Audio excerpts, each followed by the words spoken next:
Yep.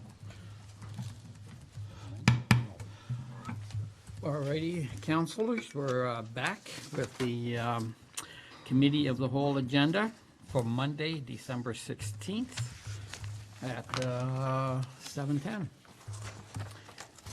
We have a motion put forward by Councillor Hildebrand that the agenda for the December 16th, 2019 regular meeting of committee be adopted.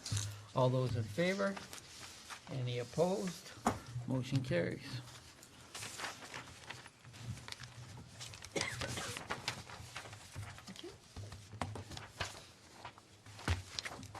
So disclosure of pecuniary No. interest. Oh, okay. And after looking at the agenda, is there any counselor that wishes to declare a pecuniary interest in general nature thereof? Not seeing any, I ask the clerk to please note that. And 4.11 is a recommendation from Councillor Wink that that Committee of the Whole received the Community Planning and Development September, October, and November 2019 report for information. Any comments, discussion on this report? Councillor Hildebrand. Through you, Mr. Mayor. I'd like to receive an update on from the Director of Planning and then from our treasurer on the Baxter Lane property and then on the Fire Hall property. And then from the treasurer, I'd like her to comment on the community improvement program that I think expired on the Fire Hall. Certainly, thank you, Mr. Mayor, through you.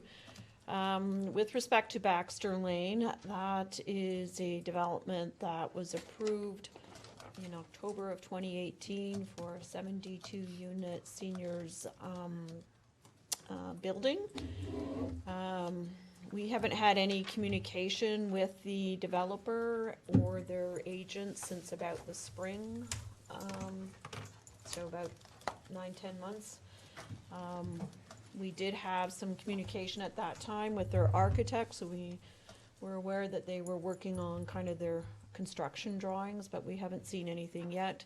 There's been no building permit that's been applied for to date for that development. With regards to the former Fenwick Fire Hall, the Director of Public Works and myself did meet with the applicant and their engineering consultant approximately a week and a half ago to address some stormwater issues that we had, and they are going to be revising their plans. We expect we may get them either before the Christmas break, or if not, it'll be early in the new year. And if those plans are satisfactory, then we would be in a position to bring a report to council early in the new year with respect to site plan approval for that project. That was kind of the last outstanding matter with respect to the redevelopment of the former Fenwick Fire Hall. Through you, Mr. Mayor, have all their permits expired, or where do they stand on permits? Well, they haven't applied for any building permits or anything. They need site plan approval first before they can get building permit. What I guess has expired is that they did enter into a agreement with respect to community improvement funding program, and that agreement was good for a year, and it lapsed, I believe, in August or September, I think, of this year. And we had reached out to them in about June, about 2 or 3 months before that agreement lapsed, asking them what they had intended to do, and we didn't hear from them. My understanding is that they will likely still come to council and ask for an extension to that agreement. Thank you. Follow up with the treasurer there. From my understanding, I thought there is no money put aside for the community improvement program, or am I wrong? Mr. Mayor, through you, when that program was approved, there was money provided in the budget for that project, but there hasn't been any funds provided for any new projects. So what does that mean? Does that mean they can come back, reapply? That would be council's decision Okay. to make. At the time that that project was approved, there was a commitment made, and council did allocate a certain amount of money to go into reserves for that particular project. With respect to the CIP, I'd have to ask the treasurer to just speak with respect to the reserves and how, what kind of shape they are, but council did make a commitment to fund those projects that were approved, but they made no commitments to fund any other ones. Can you remind me which year or which council approved that? I believe it was the previous council that approved that community improvement plan for the former Fenwick Fire Hall. Thank you. That's all. Good, thank you. Any other, Councillor Hoy? Through Mayor, sorry, you just sat down. What was the dollar figure on that, do you recall, for this grant?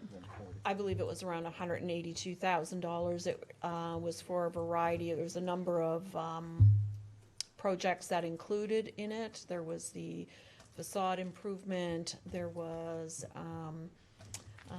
funding for additional residential units in the downtown area, and then there is, over 10 years, there's reductions in taxes for the residential portion.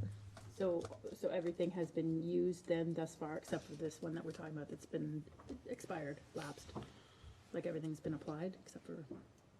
No, there's been no funds that have been paid out on this project at all because there's been no construction yet.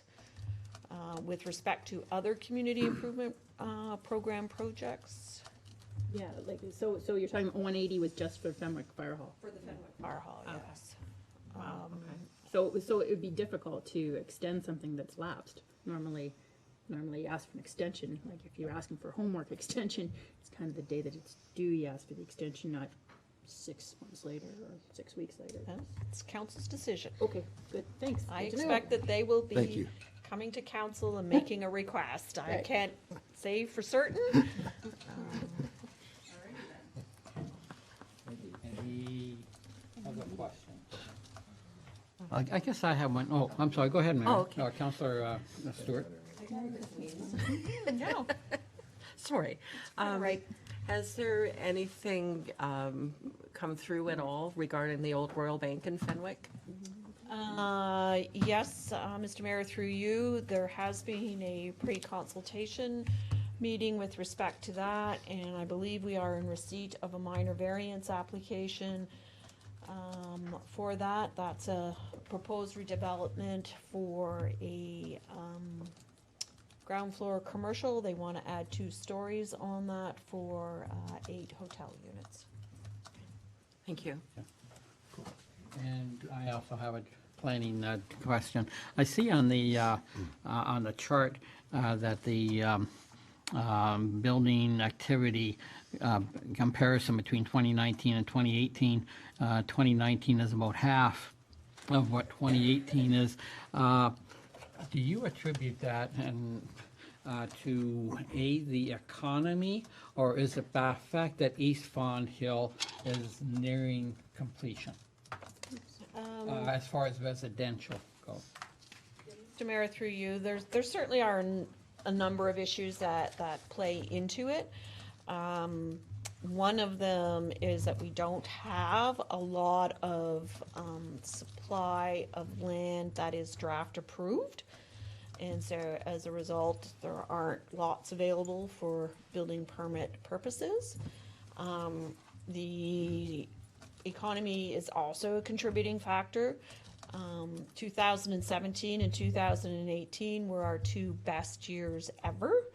And so they are somewhat of an anomaly. And I think 2018 is a bit of a leveling out or balancing out. But if there was more lots available in terms of registered lots and plans of subdivision, there would be more construction activity. So the last question, do you see, excuse me, do you see this lag existing until East Fenwick comes on board? Mr. Mayor, through you again, there's still some land available in East Fonthill. The Saffron Meadows Phase 2 subdivision, we are going to come to you in January for final approval of that. Saffron Meadows Phase 3, we had hoped that we'd be able to come to you next year with that. That one is subject to an appeal, so the timing on when that will come, I'm not sure. There is another fairly large subdivision that we expect we'll get in sometime next year in the East Fonthill area, and then after that there will be some more smaller ones. And then, so I think we've got somewhere like a 5-year supply of land in East Fonthill, maybe Okay. 10, but certainly the uptake has been very quick, and it puts more pressure on East Fenwick to come online sooner than later. Excellent, great, thank you for that. Councilor Court? Yeah, through you, Mr. Mayor, to the Director of Planning and Development. Have we had any discussions with the DeFazio Group on their situation? Mr. Mayor, through you, we did meet with their consultant last week. We're expecting that we'll be bringing that matter forward to a public meeting in February. And then after that, there will be a recommendation report to council on their zoning amendment application. Yep. Further question to the Director. And how was your talks with Chuck Miller about the short-term rentals and the grandfathering of those? There was a clause that he had a great concern with, and how is that going? Mr. Mayor, through you, we have had, the senior planner has had further discussions with Mr. Miller, and we are following up with legal counsel as well on that, and that will be something that we will report back to council when we come forward with our report on short-term rentals. Any other questions? Okay, not seeing any, I will call the vote. All those in favor of receiving the Community Plan Development report? All those in favor? All those against? Motion carries.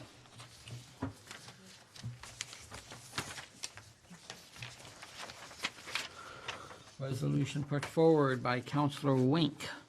That committee received report number 2019-0155, corporate services, and recommend to council to adopt the 2020 user fees and charges, and that the necessary bylaw be prepared for consideration at the next regular meeting. Comments or discussion on this report? Councilor Court. Yes, to you, Mr. Mayor, probably to the Treasurer. With all the changes and the increase, what would that give us at the end of the year? A 2% increase overall, and dollar-wise too? What would that bring to our bottom line with all the increases? Through you, Mr. Mayor, the packages that are put on your desk shows in yellow what the changes are. So in the planning area, it is about a 2% increase. And then in the other areas, the various directors have put in their recommendations. I don't have that dollar amount of what that means for that. We will be bringing a report in the new year by the Director of Public Works on the cemetery increases in those fees.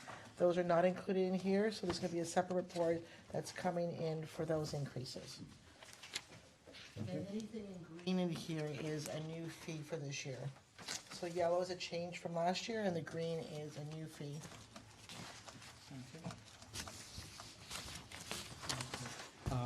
No? Okay, Councilor Trophy. Yeah, through you, Mr. Mayor, there's just a couple of questions, just minor.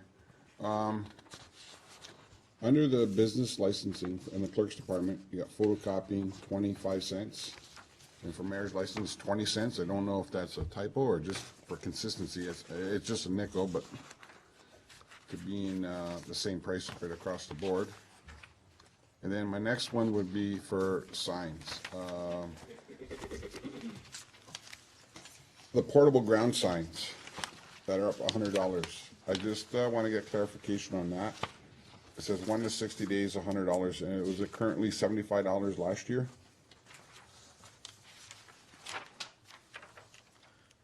I'm not sure who can answer that. Sure. Dear Mr. Mayor, we adjusted that price because under the new sign bylaw that's coming through, we've changed the way we're going about the sign rentals. We try to get the price up because it costs, we looked at the number of times we've touched the paper and the checks and everything, the payments, and it costs us a lot more than $75 to process these permits. I know that sign people were complaining last year about it, so what we did this year was, instead of having a sign on a property a month on, month off, month off, month on, each time they have to come back and ask for an application, we offered them the opportunity to rent for 2 months straight at $100, which basically works out to $50 a month. But we only have to touch the paper once, and he only has to transport the sign once, which we both win, but it reduces the number of times the sign will be on a property over a course of a year. So we'll reduce the clutter, and that's our objective, is reduce the clutter, reduce the resources and all the processing, and make it easier for both sides. That's our game plan. Okay, that's fair.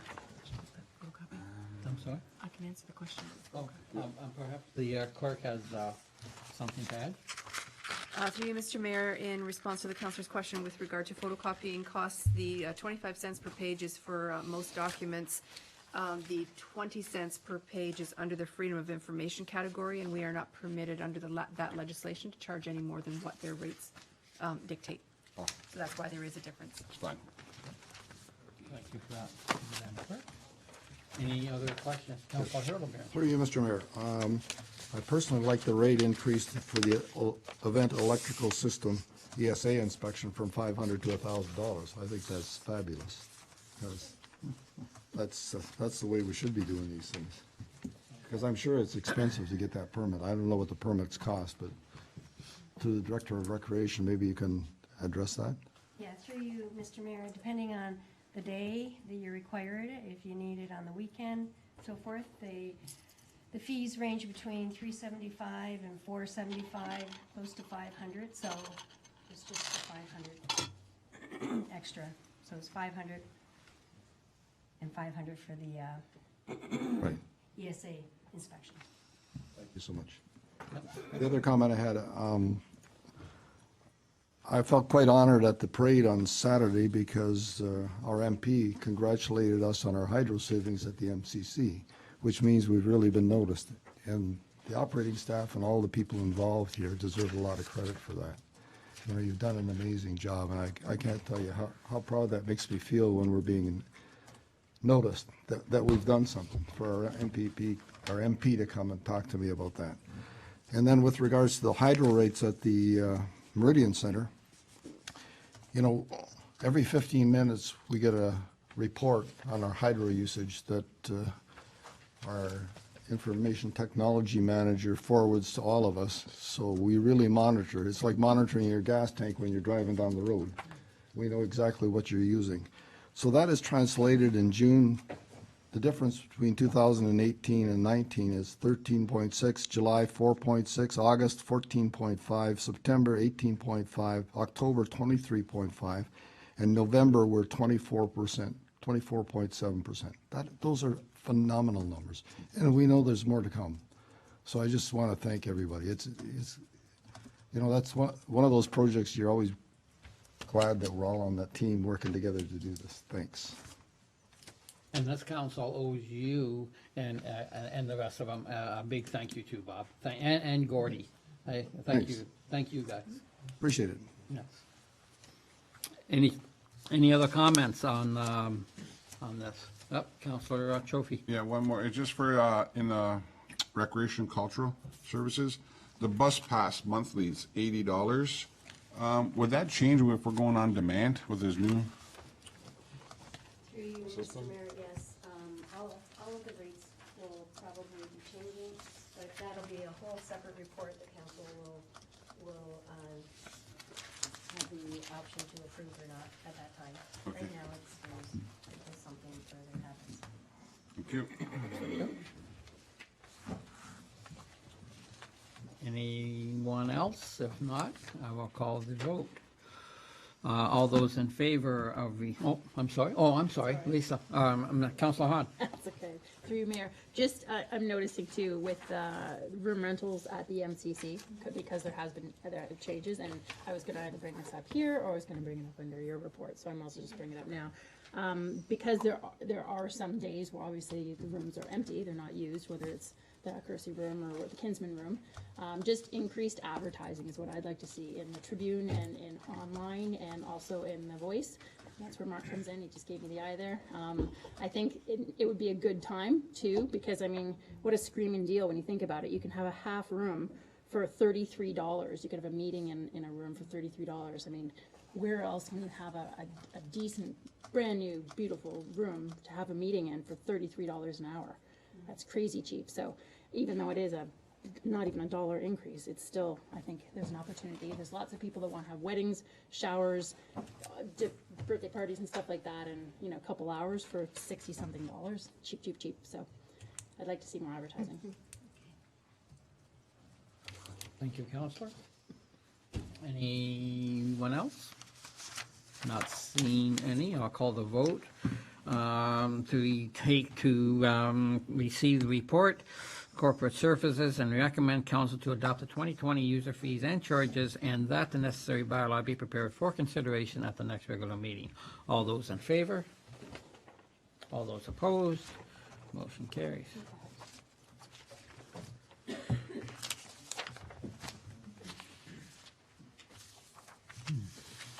Next, we have a resolution from Councillor Wink that Committee of the Whole receive the Corporate Services September, October, and November 2019 report for information.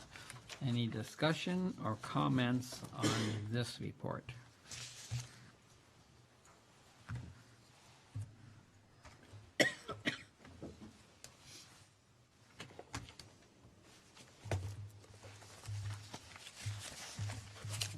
I'm not seeing any. I will call the vote. All those in favor? All those opposed? Motion carries.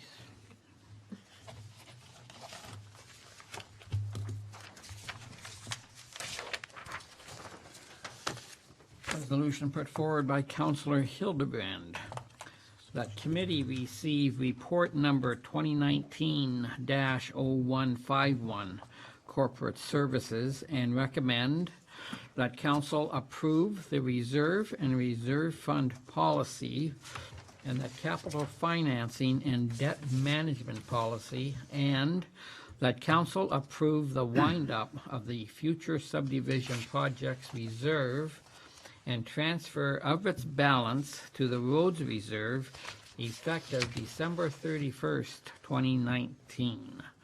Any questions, comments on these reports? Councilor Wink.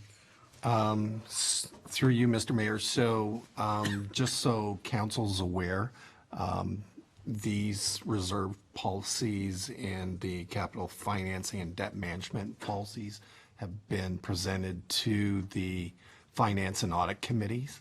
So we've had input into these reports already. We've suggested a few amendments which have been added in here. So just so you're aware that it has been looked at.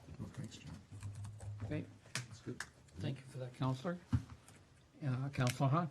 Through you, Mr. Mayor. Well, that took care of my question number one, so thanks for that. On to my question number two then. So the town is already approved to debenture 10 million, is that correct? To take care of the short-term construction, currently be to be paid with the land sales. The debenture would be for 30 years, I think. The payments, if the interest rate is, say, 3.5%, would be around $540,000 annually for 30 years. If 1% of the tax levy is, I think, $125,000, a one-time increase to handle these loan payments to the tax levy would be around 4.3%. then take the land sale proceeds, cash and use them to back up all the non-discretionary reserves and discretionary reserve balances, then no more internal borrowing. Then that way the town's finances, reserve balances, and progress on the financial status of the town are more clear, transparent, and easy to follow for everyone. More of a statement than a question, but I'd love to hear some input.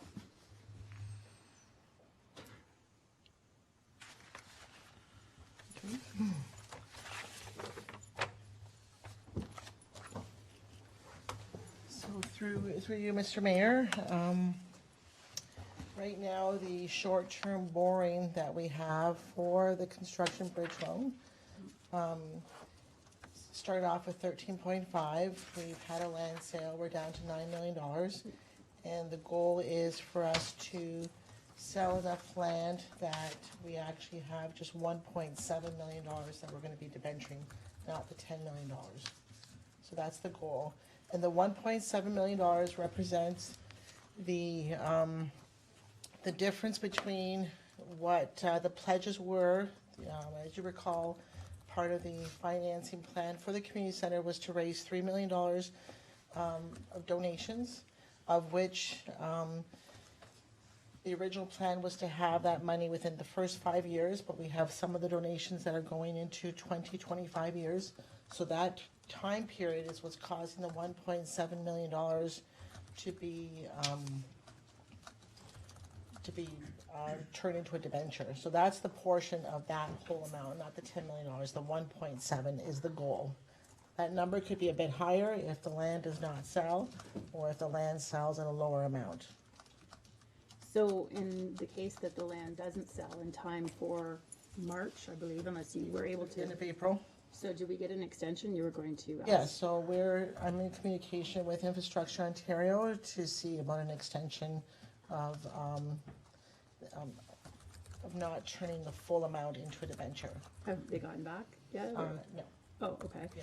So in the, and I guess, is there a plan B, if we aren't able to, hypothetically, raise the remainder of the 9 million, so 1.7, the difference between the two?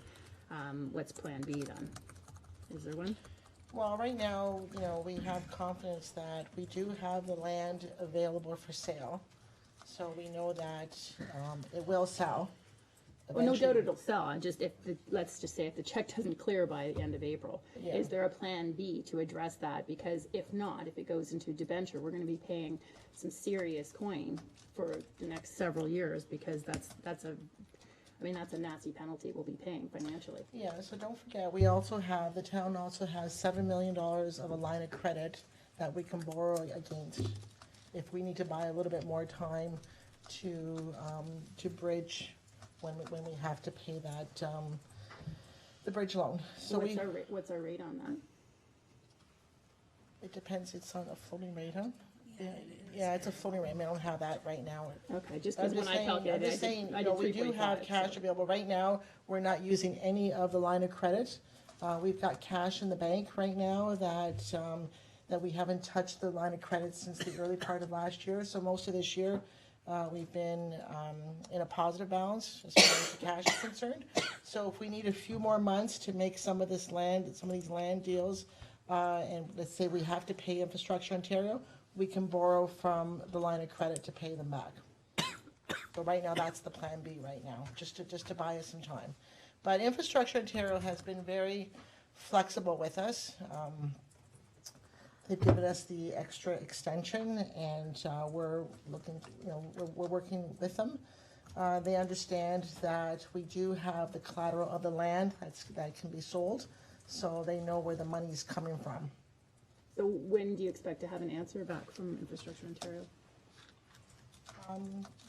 Probably by next week I should have. Okay, that's soon. Oh, Yeah. good, okay. Okay. And also too, actually going back to my original question that I didn't have to ask because, but I'm going to go back there anyhow. So the other two folks, the accountants that are on the the committee, audit committee.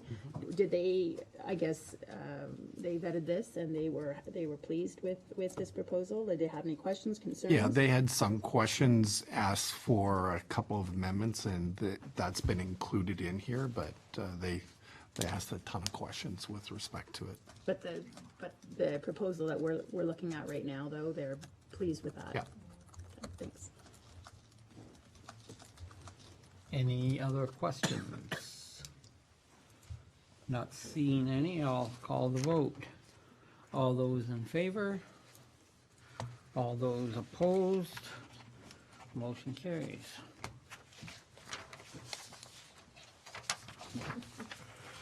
Resolution put forward by Councillor Hahn. The Committee of the Whole receive the Fire and Bylaw Services September, October, and November 2019 report for information. Any questions or comments on this report? Councillor Trophy. Yeah, through you, Mr. Mayor, I'm just looking at, and a few of the things that come out is the complaints in regards to cannabis odor, et cetera. There's nothing reported in July, August, or September.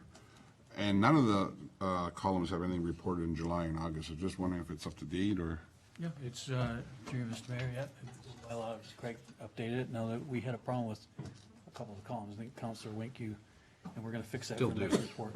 So are you missing a couple columns? I got July and August is empty right across the board for everything. There's nothing, so that's why. We all do.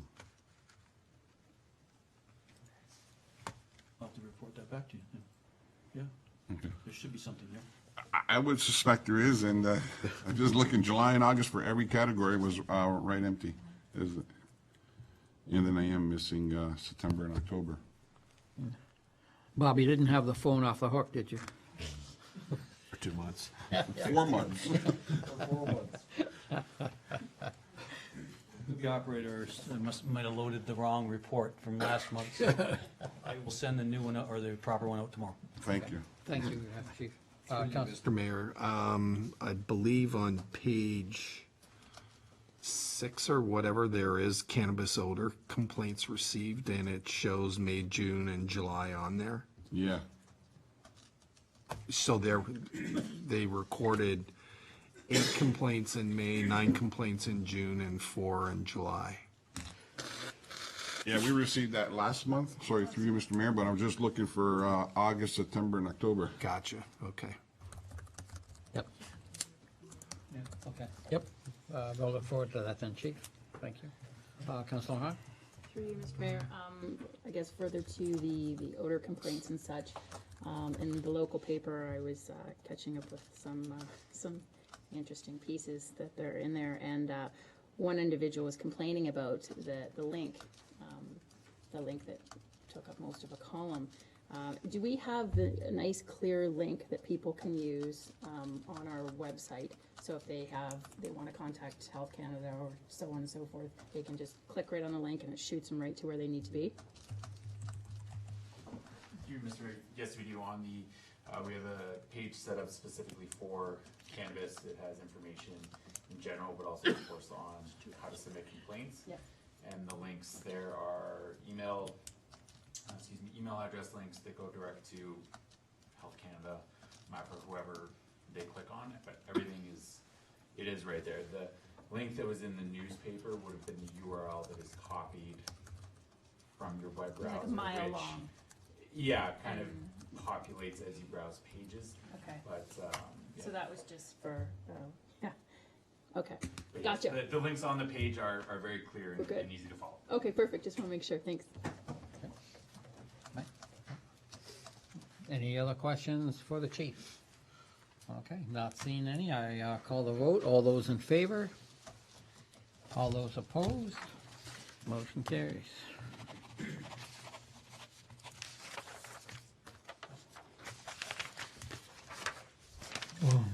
Also, through you, Mr. Mayor.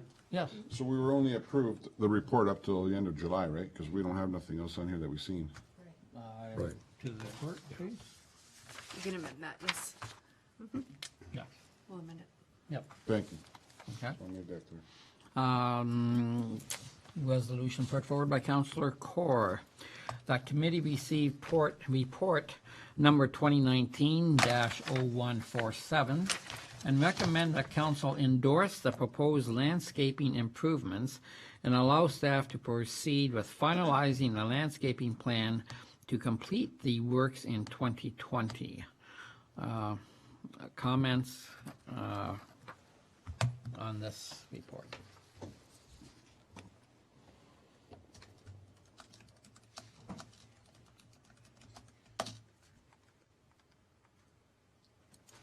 Oh, I'm sorry. Oh. Go ahead, Lee. Councilor Hahn. Through you, Mayor. So my understanding as I read this is that we have until the end of 2020 to actually complete something. So in the recent past, I know that I spoke with the Beautification Committee when they were doing their presentation here, and I spoke about a lot of people wanting to do donation, dedication park benches, that kind of thing. So I would like to defer this decision until later in the year because I'd like to see what they're able to come back with because, you know, again, we're spending money so we can get something for free, but we're spending money we don't have here. It seems to me like if there's people that want to donate park benches and we have some other folks that want to help donating some shrubs and donating labor, why can't we see what our beautification committee can do to drum up a plan before we spend money we don't have when our reserve tanks are kind of just empty? Seems like something we should be endeavoring to do first. Any comments from the Director of PW? Sure, thank you, Mr. Mayor. This project was approved through the 2020 capital budget, so funds are approved as part of that budget to complete this work. There's two parts to this project. So the first project is actually a 2017 project. It was applied for through the region, through their PRIP program. It was to do major landscaping works and improvements around that Rice Road pond. To be honest with you, I don't know what that application entailed, but it was for a significant amount of money. This fund will fund up to $100,000 per project as a maximum.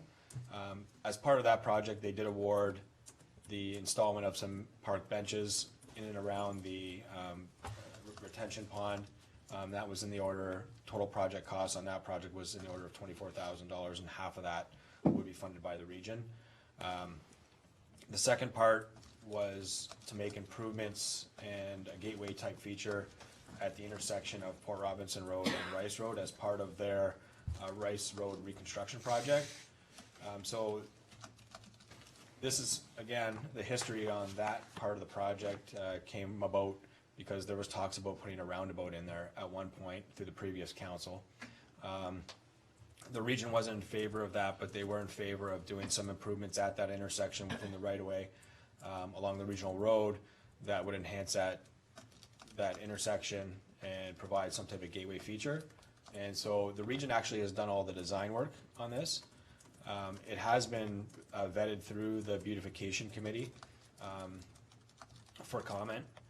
There are opportunities to make modifications to that, and I think that's what this report is bringing in front of you to say this is the concept at that intersection of Rice Road and Port Robinson, and with your blessing, allow staff to go ahead and make those final amendments. We definitely can work with the beautification committee on that to do that.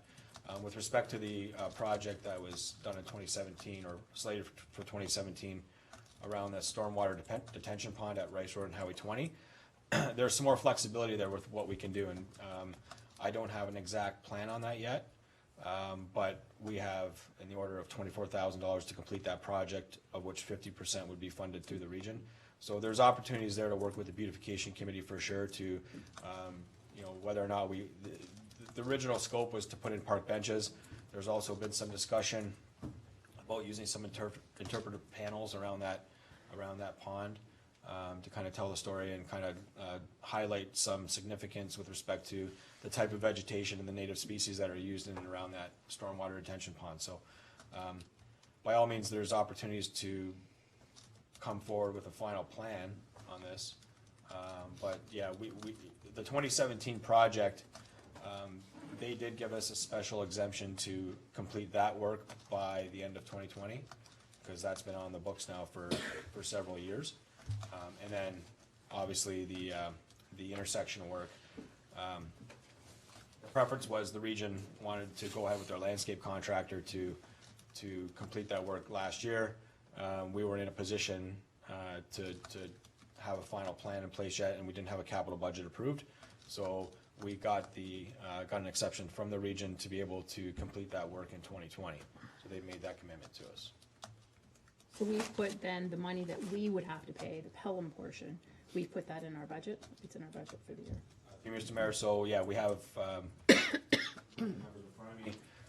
roughly $48,000 of approved funding in the capital budget. Of that, 50% is from the reserves, and 50% is funded through the Niagara region. I'm just thinking, like, again, going back to park benches, I don't know what they charge for a park bench, but if you have people that want to do them as dedication benches, right, along the path there and where you're talking about by the ponds, there's an option of pulling that amount out, right, and then people can dedicate, have a bench dedicated in their name kind of thing there, right? So it wouldn't cost us, it wouldn't cost the region. It just reduces cost overall.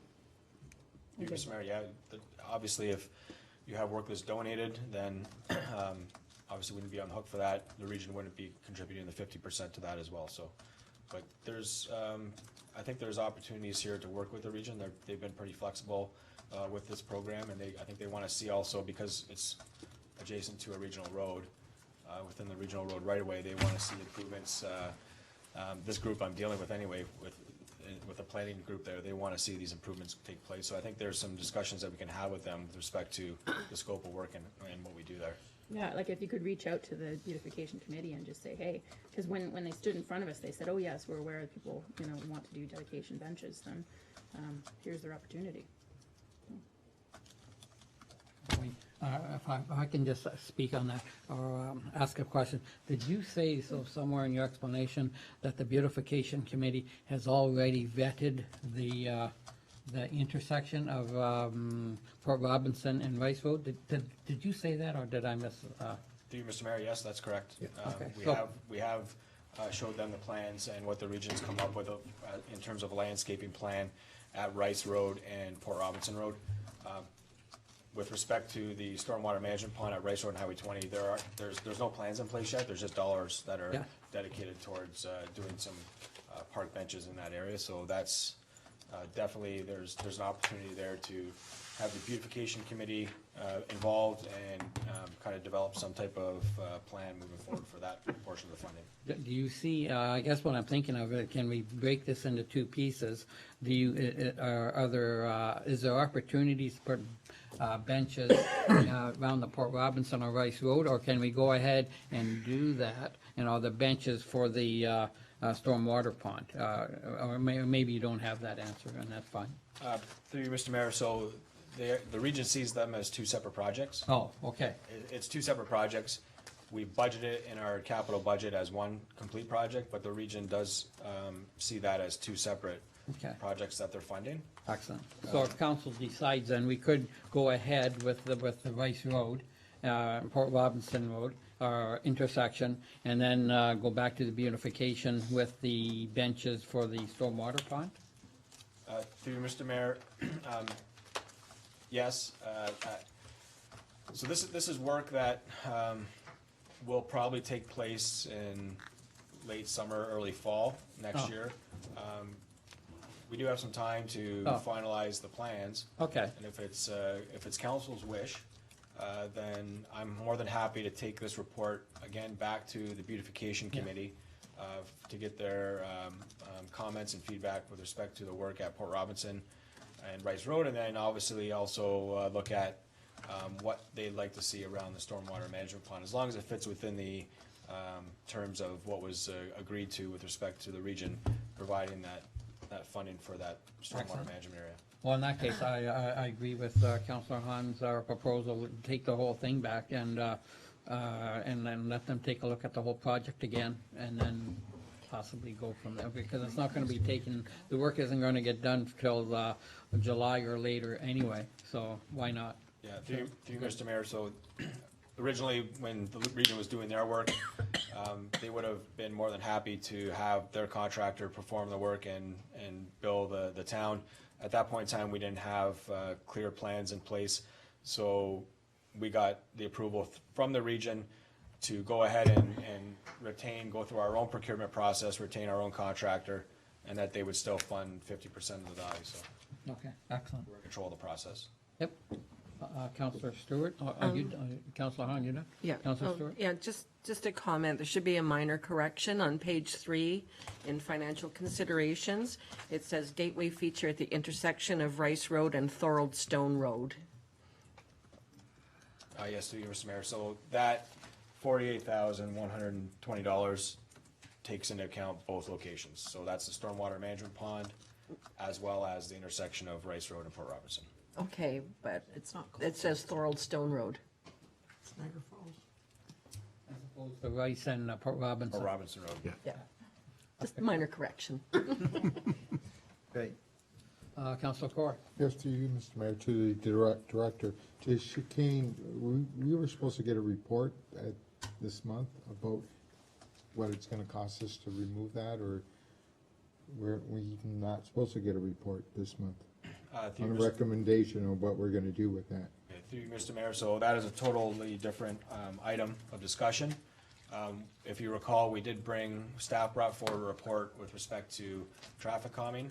That was deferred back to staff to take to the Active Transportation Committee, which we are meeting with them tomorrow night at 6 o'clock. That policy will dictate how we handle the installation and removal of traffic calming measures in the town of Pelham. So the idea was that report will not come forward to council for consideration until we have a traffic calming policy that council endorses, and we can move forward with that. Through you, Mr. Mayor, so we have to wait for that report to remove the chicane that you mentioned earlier that wouldn't take very much to remove.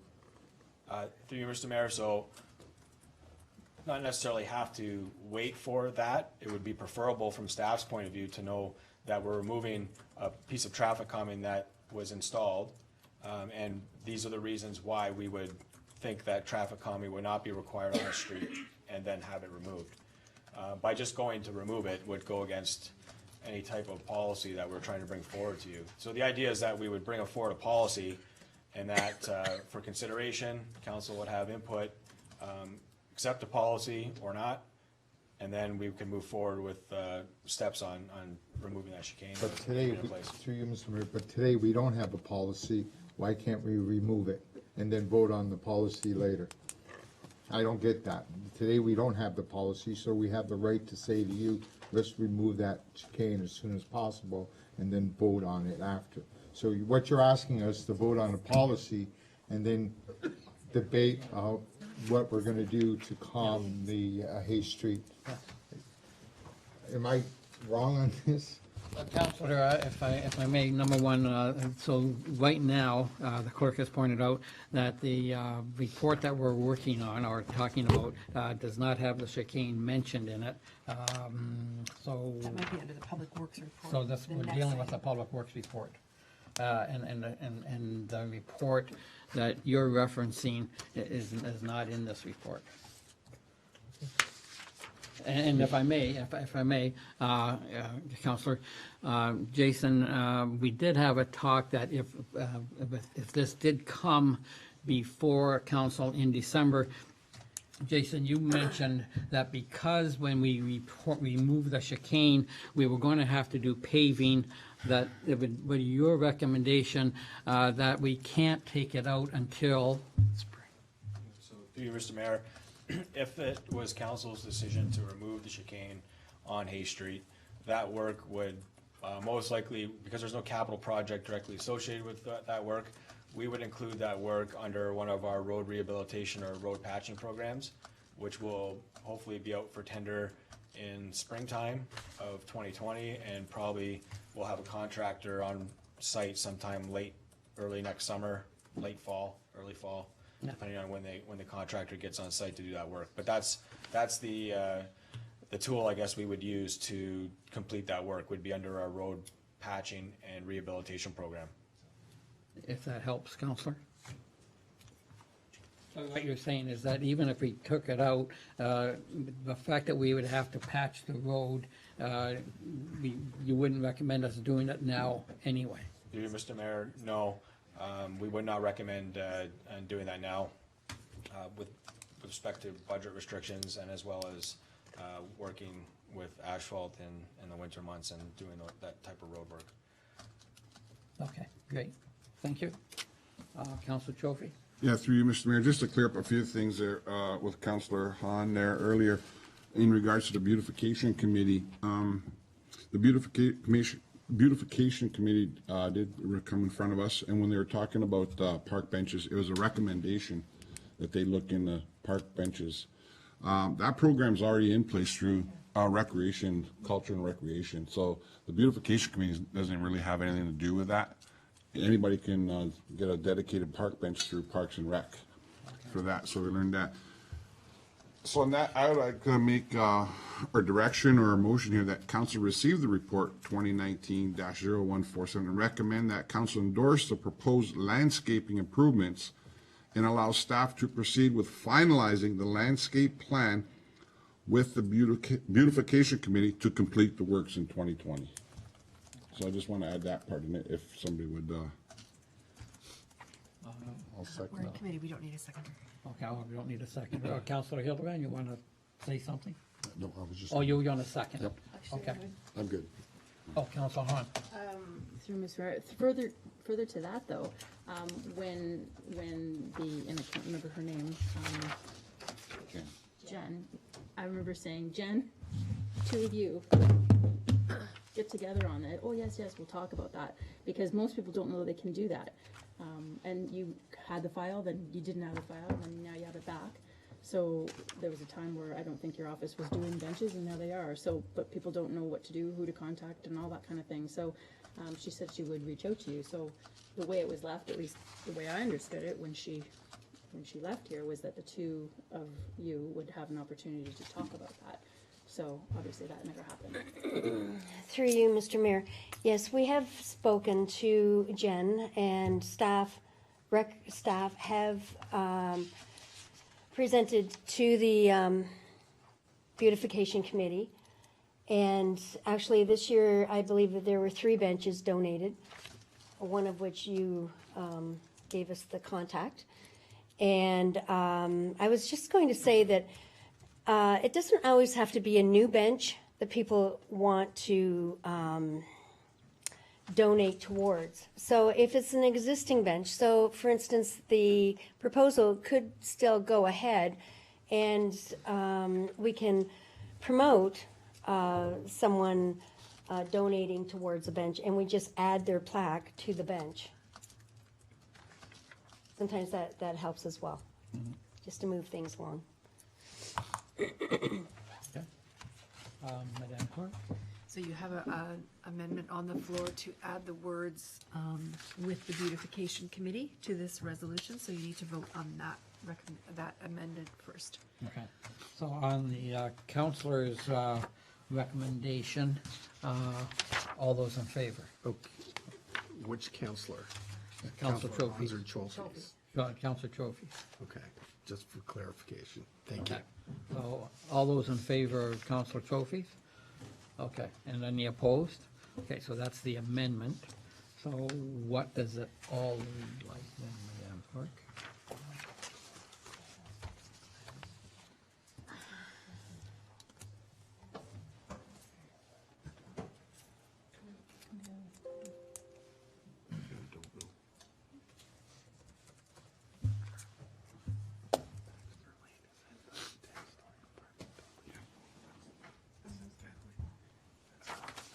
Okay, thank you. So, what we're voting on completed now then is that committee received report number 2019-0147 and recommend that council endorse the proposed landscaping improvements and allow staff to proceed with finalizing the landscaping plan to complete the works in 2020 with the beautification committee. Any discussion on this? Not seeing any. All those in favor? And all those opposed? Motion carries. Okay.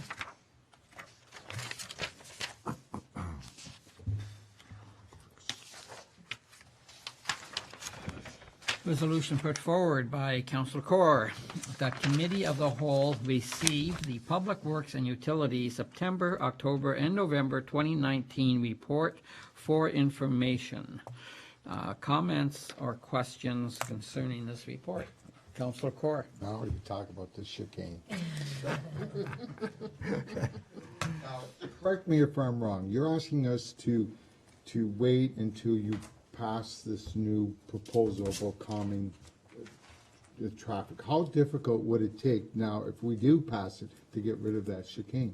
Is it gonna be easier to get rid of the chicane, or is it gonna be more difficult? To you, Mr. Mayor. So the policy that we are bringing forward to council, now that we're vetting through the Active Transportation Committee, it sets out guidelines and lays out basically rules of engagement for getting traffic calming measures put in place. And it goes through a screening process to determine if traffic calming is warranted on a section of road. The idea was that we would have council endorse a policy that would take into account whether or not traffic calming is required or not, and go through that screening process and apply that against the chicane to have it removed. So from what I understand, the chicane was put in place by previous council and staff, and it was a decision made by council to have that put in place. There's no real policy that we have with respect to when traffic calming gets put in place and when it gets removed now. So if it's council's wish, I can bring a report forward with a recommendation from staff, and then council can make a decision on whether or not to remove it or keep it in place. But to be clear, with respect to whether timing when the construction happens, that work will not take place until we have a contractor on board for doing road rehabilitation and patching work. So we don't have a separate budget for it. Mayor, to the CEO, I'll make a proposal that we remove the chicane. I would probably think within the next 6 months before we pass the other program. And it would make it a lot easier to do it now than wait for new policies. That would probably hamper of getting rid of it. Councilor Hart? I'll second that. So my question to the director, so you bring forward a policy, and I take it you hope to have that somewhere in the next 3 months, 4 months, before spring? Dude, Mr. Mayor, yeah, correct. Okay, so let's say we have a policy that council adopts, but that policy doesn't really say the chicane has to go or has to stay, but the council would still have the right to override the policy, correct, or not? Dear Mr. Mayor, I think I'll defer this to our CAO. Okay, that's the CAO. Council, at the end of the day, remains supreme. Decisions, all policy decisions, all spending decisions stop with this council and start with this council. And so, understanding that the challenge here is to put in place a policy that generally reflects the hopes, needs, and aspirations of the community. I was not employed here nor part of this community when the chicane was approved. But the chicane was approved because residents had problems with high speeds. And a previous council approved the installation of the chicane. And we now have complaints about the chicane causing damage to motor vehicles they want it removed, and that will raise the speeds. It is the exact opposite of the pendulum. We have, in my 5 months here, addressed a traffic calming measure proximate to a school. By addressing that, we have since received complaints that traffic calming measures have been removed in proximity to the school. The exact opposite. It happens automatically with traffic calming. This is the close to the most divisive thing that will continue, that hits every municipal council.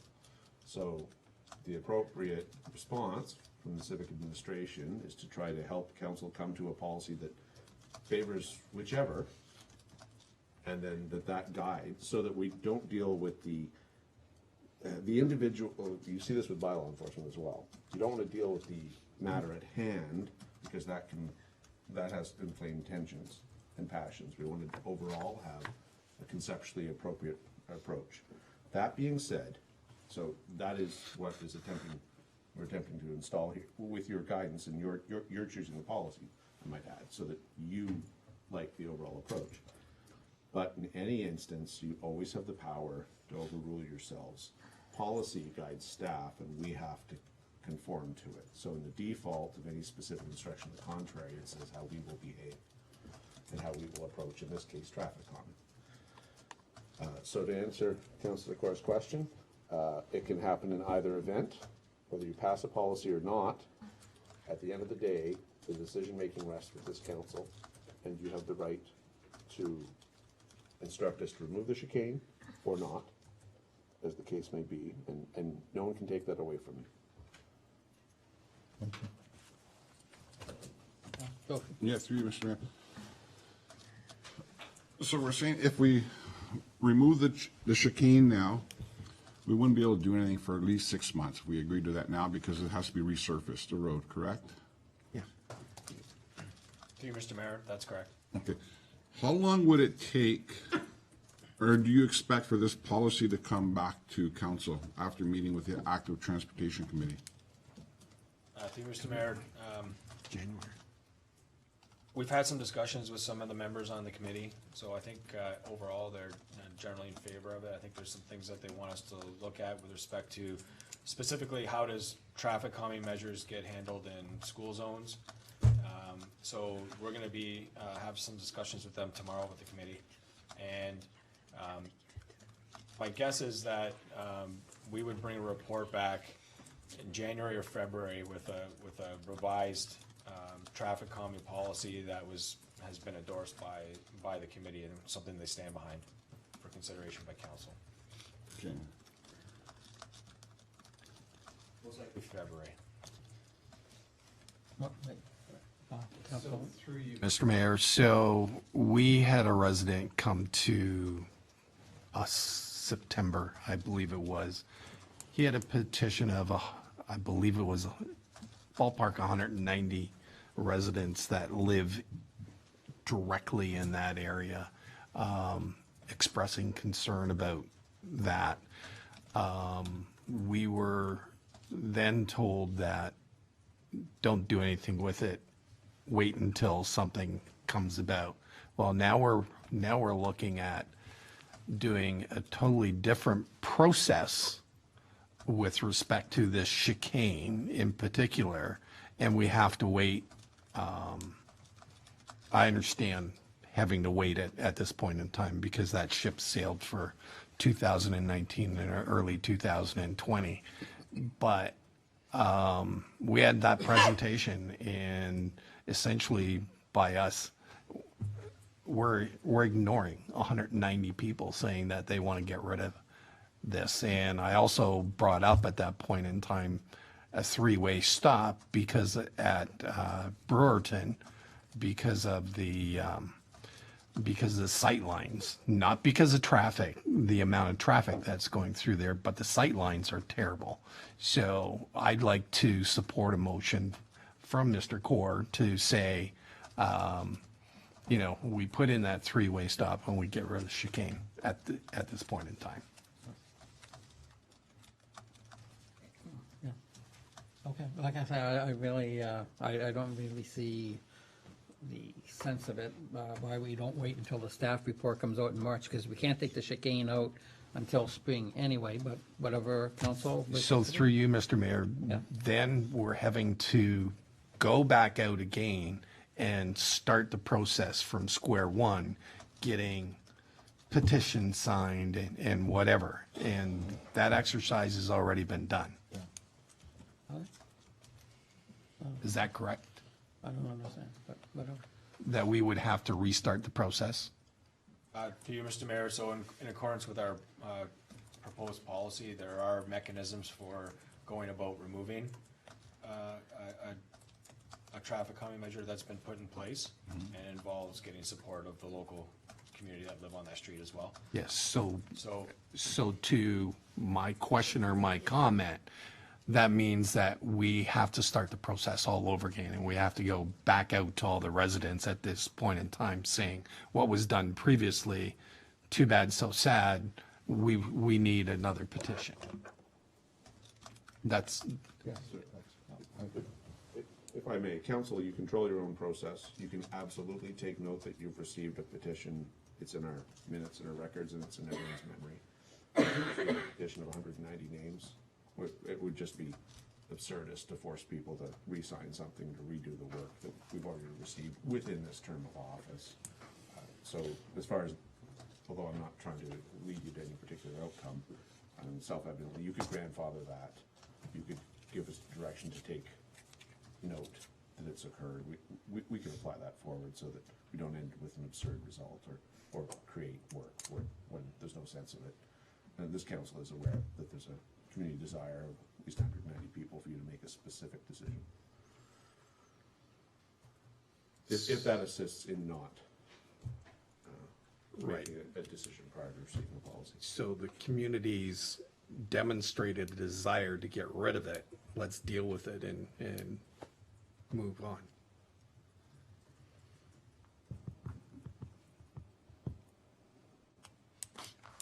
Call the vote.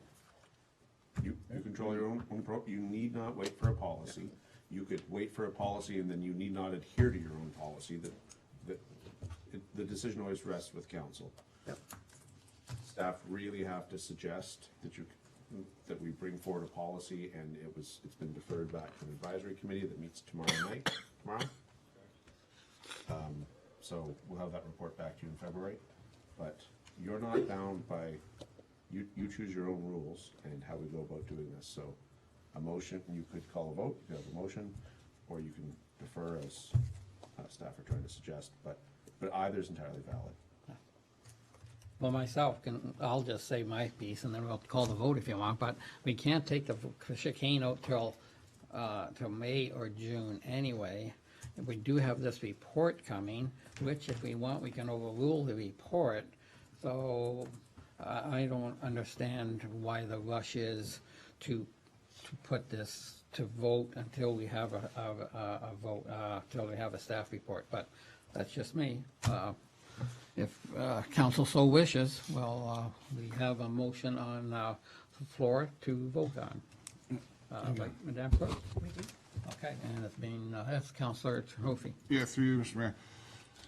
So we know, to sum it up, we know that the chicane needs to be removed. If we wait for that policy to come out in February, can we make direction tonight that chicane will be removed without implications of that policy effective February, or March?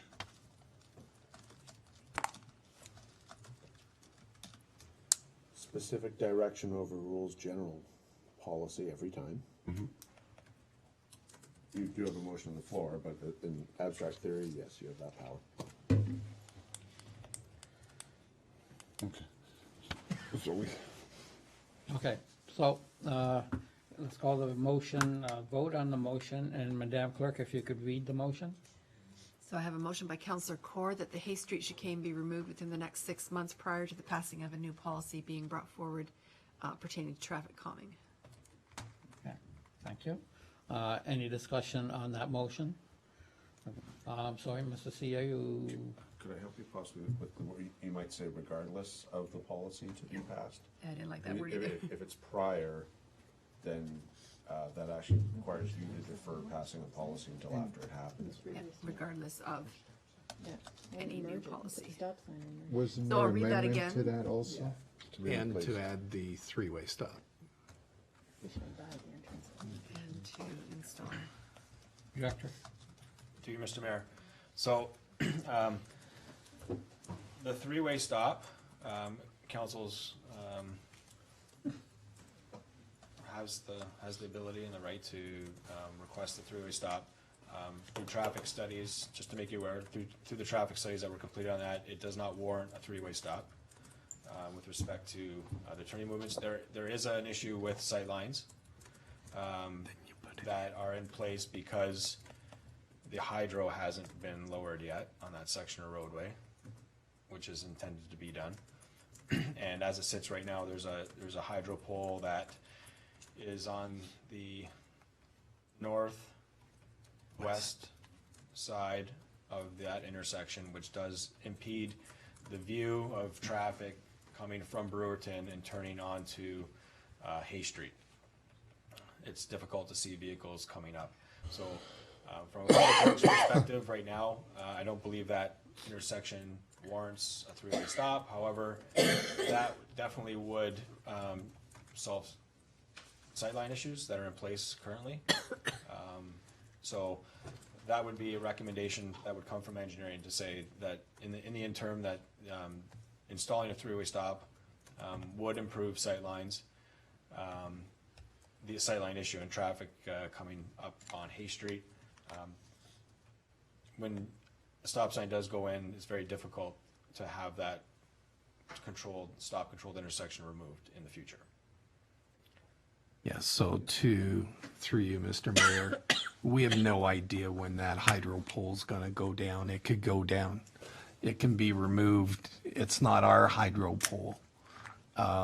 It could be possibly removed within the year. It could take 10 years to come down. So we have an issue on that, a safety issue on that intersection. And I would like to add that we put that in our motion.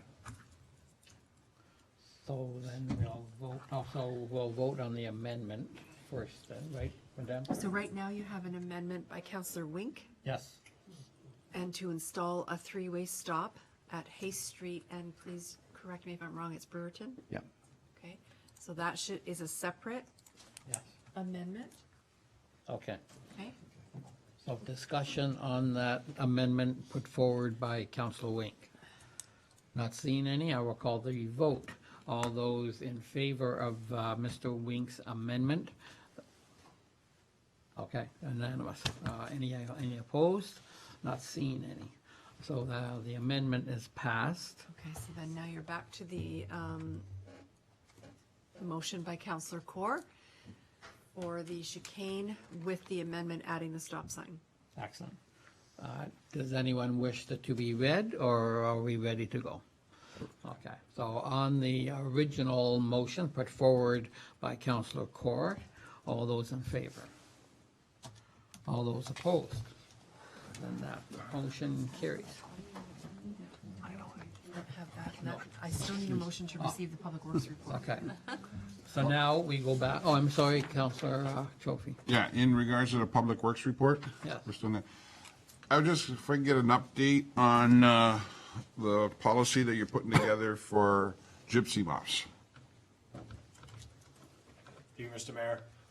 So staff we went through an RFP process. We have retained a consultant, Bioforest Inc., who are completing our infestation survey.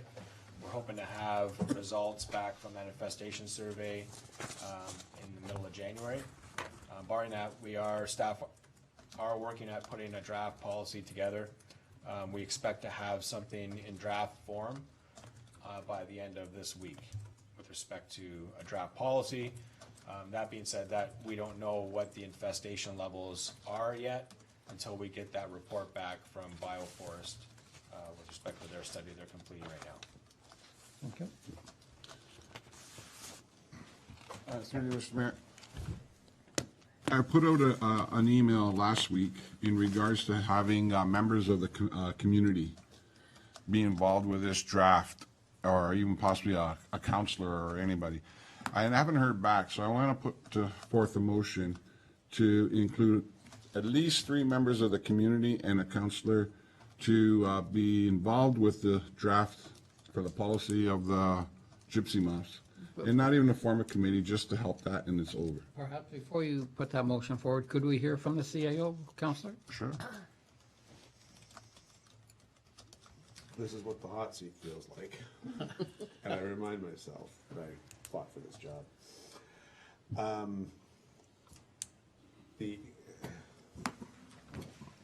This is a complicated policy. Staff, the town has received, well, the last time, what I heard was over 30 substantial written comments. I don't know what the final number was. Do you? Close to 50 now. There we are. There has been substantial community input. The default process in policy development is now that it's sort of in the organ grinder of the civil service, which is the traditional and respectfully appropriate way to draft policy. Generally speaking, we allow those who have experience in education in the area to do that task. Council, of course, can choose any other option it wishes. Some challenges in appointing a single counselor into that policy process is that you're all supposed to get the information and policy at the same time. I actually don't know which counselor we're talking about. This isn't aimed at any one of you. But as a broad proposition, it is difficult to give access to one that is denied the other 6, and really you should all have equal opportunities to have impact. Would be my comment vis-a-vis that. Certainly this is a topic where there are some members of the community who are very knowledgeable, and I'm sure there's a mechanism that can allow some interaction and some received commentary, but we have had a public meeting, we have received voluminous materials indicating preferences to go forward, and we still remain here in December not knowing how bad the infestation is for next year. I would recommend that council consider allowing the normal course to flow on this one, so that staff, possibly in consultation with local experts, can come up with what they hope is a workable policy. And since we aim to put that in front of you in February, so 6-7 weeks from now, if it's completely unacceptable, or if you like to narrow it down to a few smaller areas and then wish to refer to community experts and or some subcommittee of yourselves, that could work very well. But I would say, given the amount of materials and that we ought to let our normal process proceed. And I would also hesitate to say that if you're not talking committee, but you are talking a committee, then you have, without a terms of reference, then how do we know that it's going to remain focused and not go back into the history, which we've all discussed, whatever. I back the CAO's recommendation that if we're going to have a committee, then we better have terms of reference to keep it focused on the future and not worry about what has happened in the past. So that's my only concern. A committee is a committee is a committee, however. So it's, Counselor, it's back to you. Through. So we had the public meeting. We had a member of the community speak about it. He had like 43 pages. I believe you, Mr. Mayor, asked a member there from Trees Unlimited, would you like to rebuttal on this report that he said? And he actually came out and said, no, he's 100% right. This person has a lot of experience, and I would hope that we don't make the same mistakes that we did last year, because we made several of them, which we all heard from the community. We've been amongst ourselves saying, well, we're learning a lot about gypsy moss, where this person's has got tons of history behind it. To be part of this committee, a councilor doesn't have to be on it. I'm okay with that. But to have a couple of residents involved in just producing the best policy as possible with their experience, that's what I'm looking for. And the CAO alluded to the fact that we would let staff do the first part, whether, however that, whether, how much the first part is, but before we do the final draft, after staff has done the first part, would you, then we're actually thinking, we've had discussions with this, the CAO and I, and the Public Works, that once we get a draft framework, we were indeed contemplating bringing in the expert that we all know we're talking about. Would that, is that what you're more or less looking for, Councilor? Yes, I want to ensure that at least two of them, there's two experts. And we both know who they are, so if it can include both of them, then I'm happy with that. Okay. Mr. CAO, do you see that as a way forward? Message received. Okay. And Jason, Director, you're on side with that procedure? To you, Mr. Mayor, absolutely. Look, if we can get good ideas and feedback and review of a policy by the public, staff are more than happy to accommodate that. One thing we do need to be clear on is that this is it's a time-sensitive issue. Yep. And I think when the CAO had mentioned bringing a policy forward in February, I think we'll have to be quicker than that. We have to make a commitment. We have to get an RFP out now to go forward with a spray program. So that'll be another, we'll have to go through our procurement process to get a contractor on board to complete a spray program for us based on the information that we received from this infestation survey we're doing now. So that's about a month process there. And we'll need to make a commitment with a contractor or a vendor for the material that we use to do our spray. Like I said, I think we heard from Zimmer Air that did that work last year, that we were very close to not getting a program off at all last year. And so we want to make sure that we have a policy in front of council in January, and we can move forward with this as quickly as possible, because it may impact the timing and getting a program off the ground. And do you see that before we put that RFP out for that particular job, that by then we would have two residents on board at that time? Do you see that? Sorry, to you, Mr. Mayor. Well, so you're gonna be putting an RFP out to do the spraying. I guess my question is, before we put that RFP out, do you see that your policy would be developed far enough that we would have these other two citizens on board at the time that the RFP goes out, in case they have any words of wisdom to put on that? Or do you see you having to put the RFP out before you get your program designed? Through Mr. Mayor, so the intent would be that we would know from council the direction on what we're spraying and what levels we're spraying to, so that then we could proceed with a spray program and let that contractor know this is what we're going to be spraying and taking care of to get that program developed. Okay. Priced. Okay. Counselor? Yeah, through you, Mr. Mayor, I appreciate the willingness of you allowing these two members of the community to be part of it.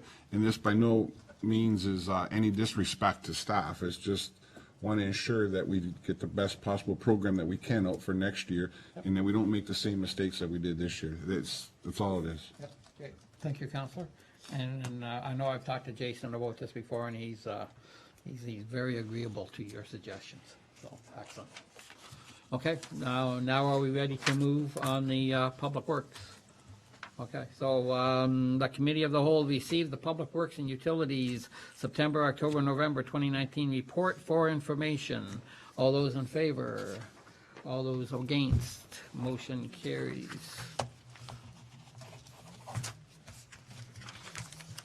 Renew the computer. Thank you, Madam Clerk. Motion put forward by Councillor Hahn that Committee of the Whole receive the Recreation, Culture, and Wellness September, October, and November 2019 report for information. Questions or discussions on this report? Councillor Court. It's my favorite topic, transit. The question I'm gonna ask, and I don't know who's gonna answer this, so we're gonna give up 200, we're paying the Niagara region with the new program or new contract, we're gonna pay them 230 or the actual figure for 2019? Because right now it's 265. What are we paying them? Is it 230 or with the second bus? Through you, Mr. Mayor, that, we would not be paying them any more than what our 2020 budget is, the total. But the 200, I'm sorry, I don't have it in front of me. What is the amount? Teresa, do you have it in front of you? For 2020, 2020. it's about, I think, 245. 245,000. But none of that is happening until we bring back another report to council and we have an agreement with the region. The So- regional budget was just approved on the 12th. And actually, I haven't spoke to the region since the 12th. So in the new year, we will be speaking and we will determine what type of a transit program we will be offering. And we also have to take into consideration our community transportation plan as well. Through you, Mr. Mayor, also, would we be, in that same report, would we get what is Grimsby paying, West Lincoln, Lincoln, and Fenwick? Are we gonna get access to what they're paying?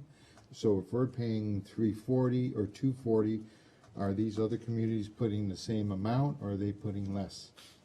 Through you, Mr. Mayor, what will happen is each community will have their own agreement. Right at the moment, Grimsby doesn't have a transit system, so I have no idea what the figures will be for Grimsby. For Lincoln as well, they have a partial program, and I mean, that's public information, it's the region, so I'm sure that regional staff will be here to present a report, and that's the time we'll ask them. But it's a different service for every municipality. It's whatever the service is that the municipality would like. There is going to agree upon. Yeah, but all, if I'm not mistaken, there's 1, 2, 3, 4, 5, including us, we all have to agree on the same service. Through you, Mr. Mayor, actually, we don't have to agree on the same service. So there's West an A, Lincoln- excuse me, so then there's an A service, a B service, and a C service. That's what you're telling us. Are we buying into the A service or B service? Through you, Mr. Mayor, what we would be doing is replacing our service, the existing service. Lincoln has their own service, they have one bus, and if they want to expand it, that is up to Lincoln. Grimsby does not have a service, West Lincoln does not have a service, Wainfleet does not have a service. And at this point, Wainfleet, West Lincoln,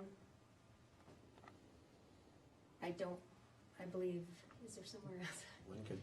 Lincoln, I'm in sorry, Lincoln, Grimsby, Lincoln. West Lincoln. Lincoln, Pelham, and Grimsby at this point are the only ones that are participating, or intending on participating. What I'm afraid of, through you, Mayor, is that we will be paying the most for service and subsidizing other communities. That's what I'm worried about.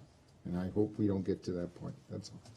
That's all I wanted to know. As long as we know what the other communities are paying, that's fine. And if they're all paying the same amount, then that would be great. Any other question? Director of Finance. Mr. Mayor, and don't forget that this is a one-year pilot. So this is a period for us to look at it. We know what the existing program is, and this is the new program. And then after the 1 year, we can evaluate to say, did it work for us? And if it didn't, then we can go back to our old program. The region is committed to the town that we're not gonna pay more than what we're paying right now in our budget. That's their commitment. They have money set aside. There is like an A and a B type of program, because one is that whole Western Niagara transportation where you can go anywhere in that sort of hub, and then there's one that you can just go from one link to the other. So there are two different types, but we're looking at the A service level. That's what we're looking at, not the B level.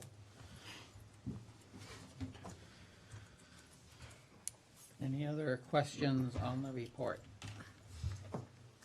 No? Not seeing any, then I will call the vote.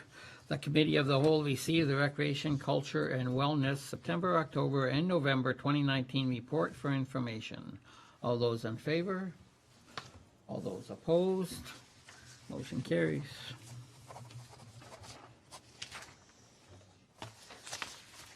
And this one here, No.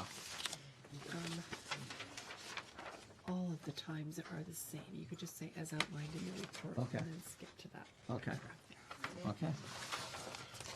So a motion put forward by Councillor Hildebrand, the Thursday Night Experience 2019 final report.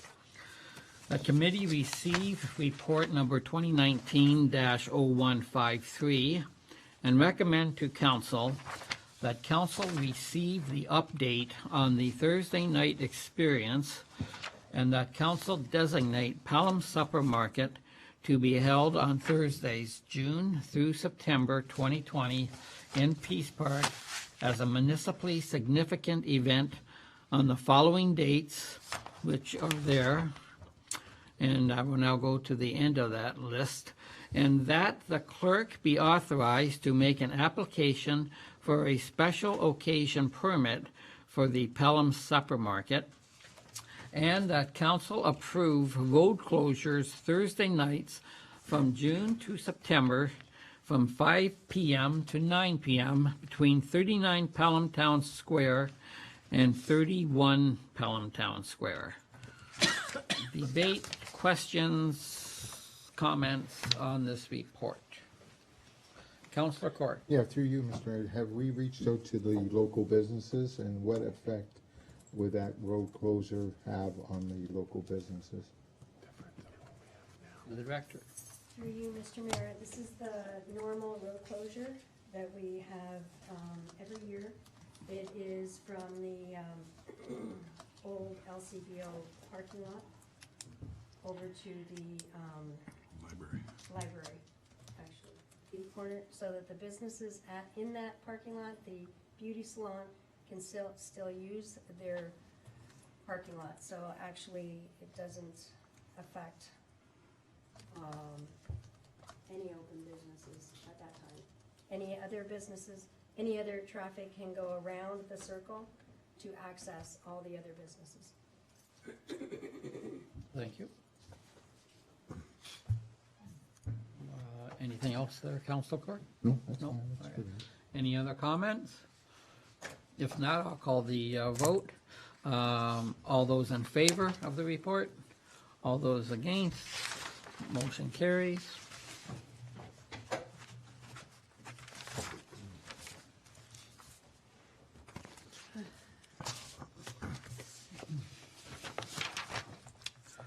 Motion put forward by Councilor Wink that Committee of the Whole receive the clerk's September, October, and November 2019 report for information.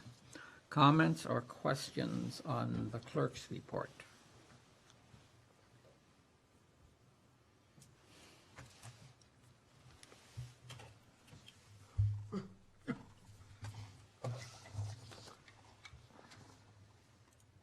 Not seeing any. I will call the question. All those in favor? All those opposed? Motion carries.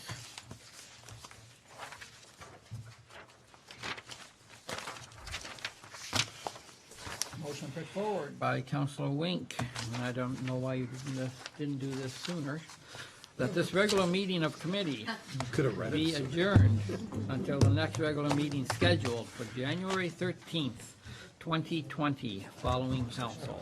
All those in favor? All those opposed? Motion carries. This cow meeting is adjourned.